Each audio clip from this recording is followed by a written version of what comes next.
เขาคนให้เขาขอจะมีคนจะรวยรวยมีทว่าทำไมห้องเขาขอมาเพียวเนื้อป่วยเนื้อลำบอกฟังในใจ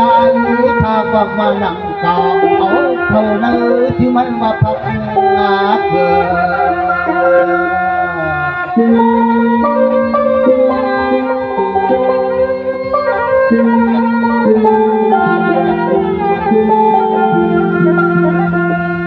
ยากายังเมื่อจะเขาเพียวที่ปวยที่ดำทำหวังฟังเมื่อยามมาทำที่ไหนมีเท่าเจ้าที่เหลือไปยินขอบบันเมื่อพรมาทำให้กองกวางบังกลาอันนี้ปัญญาเงินนามา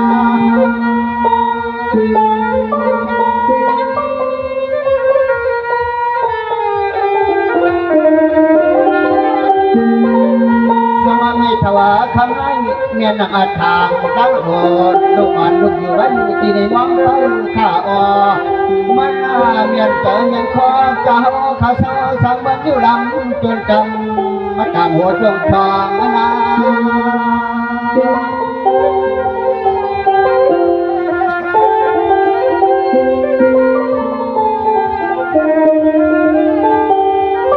อันเมียว่าเลยปั่นยิงเงินจนเจอข้าสู้หันดามาเย้าเสียนอวายาขาขายเขาก็ดีก็ดีขอฟังบังกาลาหาวังเจ้าได้เดียวจะหรือก็ใจขาดเดียวทัก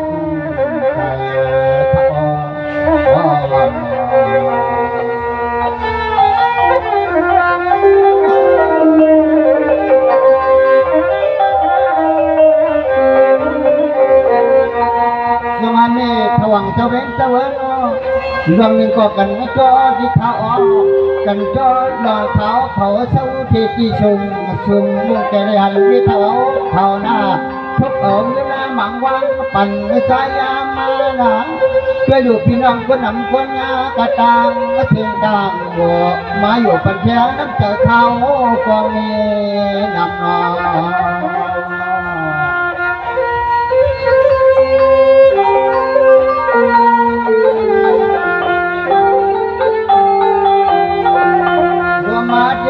มีถวาเจ้ายังมาทำขึ้นให้ช่วงมาเด็กวันเท่าช่วงปกวันเท่าเสด็จคนฟ้าพี่น้องอาญากระตังสิ่งต่างนันบูมาอยู่เสด็จปัญญาน้ำเจ้า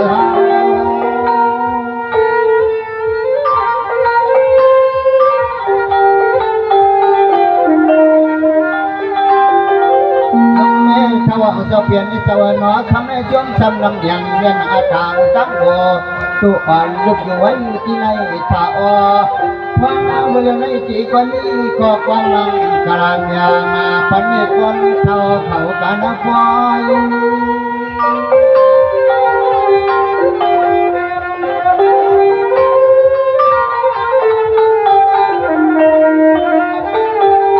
วายากาเอาเบื่อไปขังขึ้นในเมื่อแจ่มจางนาสิ่งเมื่อเท่าเจ้าพอได้ดีได้เปลี่ยนได้ยินได้ก็ลองต่างข้อหนาวใครบ้านด้านวันไหวเสียงตาลงยกตาเรื่องจังก็ปีมาเจอจับ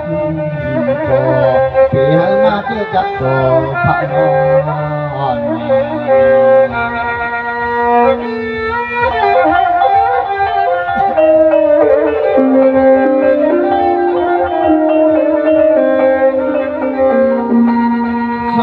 พระเจ้าน้องผ้าเมื่อเจ้าข้ามองจะเป็นเจ้านอเขาของยิ่งห่วงมันยิ่งจ้วงที่เขาเรื่องอันพระเจ้าก็อ่อนหัวพี่น้องควนดำนอกอ่อนหัวโจ้พี่น้องในชุ่มจังลองลำเฮ็ดนาไฟหนอช่วงลองเฮ็ดแต่น้องไฟก็มาจีพาช่วงลงแต่หน้าตางให้อยู่ที่ตะกุลองลองกวางนากันอ้อ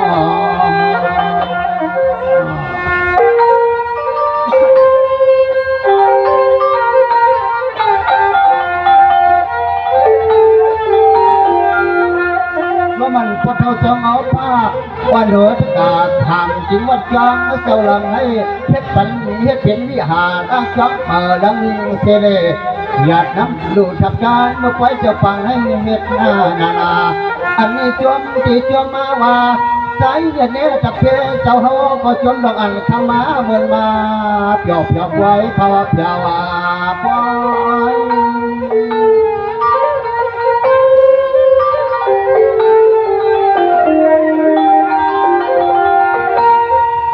สังว่าเขาก็เลยว่าเลือกหน้าเขาก็สร้างเชือกเลยว่าเลยเปลี่ยนในการเลี้ยงกายกุศลวาจีกุศลมันนอกกุศลเอาดูหุ่นจวงเจ้าตาหน้าทำเอาลองเขาเอาลองเชือกลองตั้งถ้าหลวงจวนจงเงินเมื่อไงจออันลองใจทางนี้ขอความอ่อนผ่านการอ้วมาพอย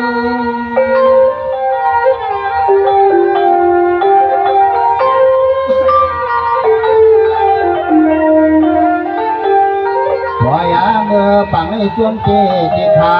ช่วงละมันพอเจ้าจงภาวาคากามุหันพี่หันน้องพอตาตวันจังหอมจำจองเจรุจนลอยพี่ก็จงยองย้อนก็ควรนาก็พอควายติ้งอ้อน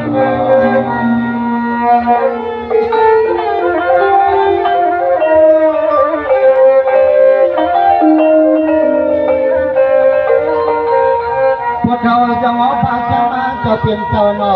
สมัยเช้าที่กายาใจก็ในเจ้าวัดถึงเจ้าในเจ้าวัดถึงเจ้าวันเช้าทักวัดทุ่งน้ำมาลังจวนกลางห่างจำจำเจ้ลูกควร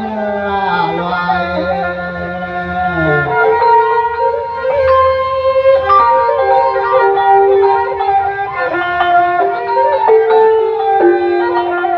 วายาเจ้าปังไม่หล่อเจ้าพอเท่าเจ้าเงามาผ้า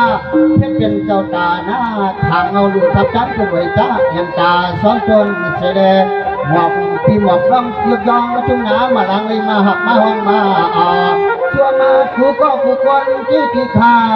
ชัวมหน้าปลาลุงทุ่งเมืองไอ้เสนอยังบ่จูเจ้าดังเสียงปวดมาดีดังป่านาปอย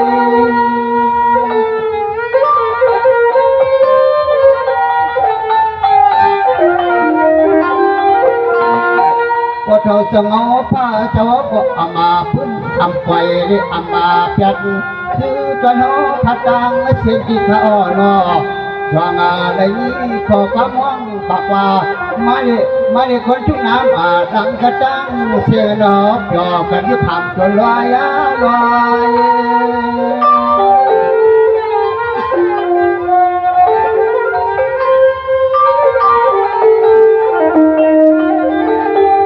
วายาเจ้าปังในอันก็มายุหังตัวนาบองเลยมองที่น้องท่าทางเดียวบ้านนักยองนั้นเปลี่ยนจีเปลี่ยนน้องเอทุกนาบาลังตอนกลางหวังจำตรงจีทุกวันหน่อยข้า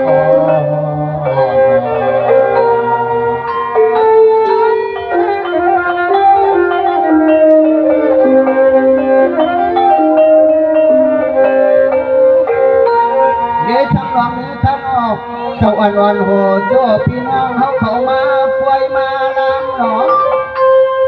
เจ้าอันโหโจ้พี่น้องเขามาป่วยมาลำเพียงพงนั้นเป็นเจ้าใจวันนะอู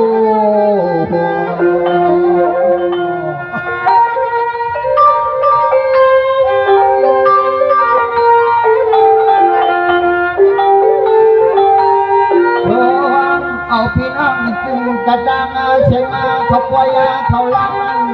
อันก็อ่อนหน้าหมายจะทำเจ้าว่าเป็นเจ้าใจอ่อนลอยมัวเขาอันก็อ่อนหน้าหมายจะทำเจ้าว่าเป็นเจ้าใจอ่อนลอยมัว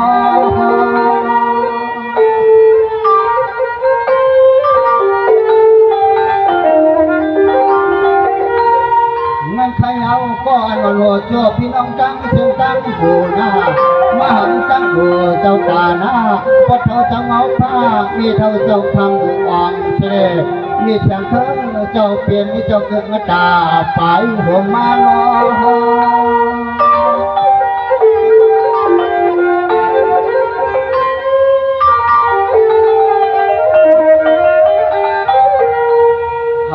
ก็ดียุกย้อนำเจ้าเจ้าเฮาเจ้ามาว่าป้ามาทางทางไว้ไก่กาโลกอเจ้าวันเพ่งขับมาเฮากาตางเสียงดังมาดูกันเราเชกว่าขึ้นนาปีขึ้นบอกขึ้นว่างเอาพี่น้องทุ่งนามาหลังก็มาตาหามจนนักจีปล่อยปางนะครับโอ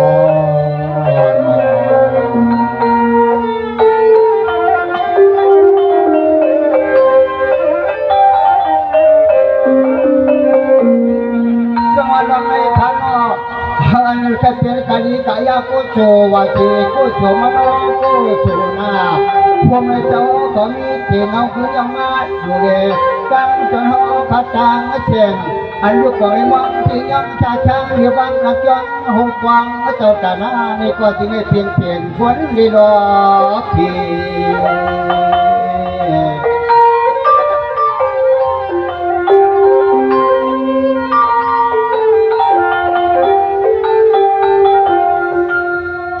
ยาเจจวมาเจจิคามาเลหันหน้าปานายเรื่องจุ่มเมืองในเสียงอพอเลหันเสียงนั่นก็นอพระเจ้าเจ้าเงาเปิดมาทำไรใจข้าพงอ่ำลองวนจังยังไปเมื่อยาวทำในใจข้าพงลองวนจังยังเจียเมื่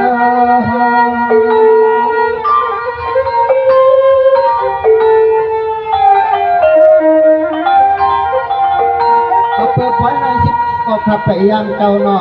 เขาผีก็ข้าไปยังมาขวางย่องห่วงวิหาราที่ในกีดังไว้วันเสียพวกขานออ๋ออาจังหวะพอตอนเมื่อไม่ยินวันเย็นนาเจ้าตาเชื่อ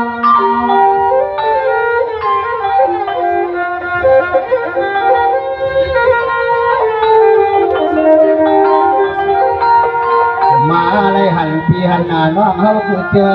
หลวงเมื่อในใจเขาที่ตั้งตัวที่พึ่งหนุ่มบอกเมื่อไงพอพี่ปอน้องหาวจึงเขาคุ้มห่วงจ้องกันอยู่ก่อน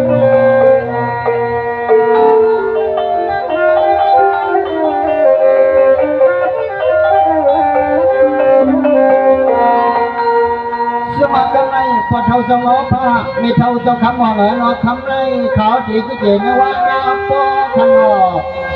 ขาวสีก็เย็นว่างาปอเขาอันเกี่ยงมาเมื่อเจอเลยคอเพียงปอพอทอเขาสักยางกำลงอันไม่ชื่นชื่อคำไม่จำยังข้ามาเนยย้อนให้ขึ้นยืนเล็กวันใจวันปันไว้ตีก็จางพลังก็ขับมาเตือน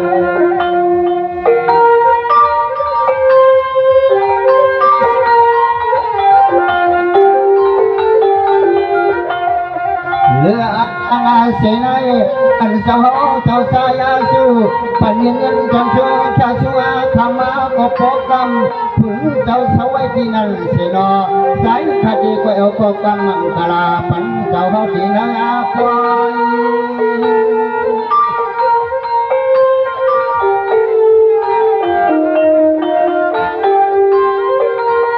สมาคำในจานยายาลังกาพกำถ้าจำไว้ที่ไหนเสียที่ไว้เป็นน้องเอ๋มีหมอเจ้ากลางวันเขาก็มาคอย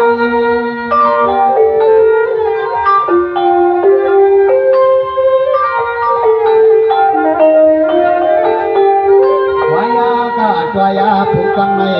ที่เจ้าไว้ทายเอา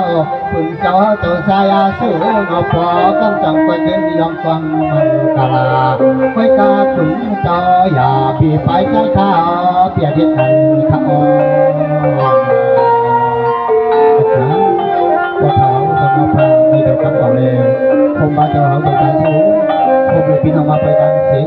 ไม่สมกูก็เธออยู่ดีมีเงินอายุอาศักยาวยืนกูก็คนที่กำคำมาเชียวขา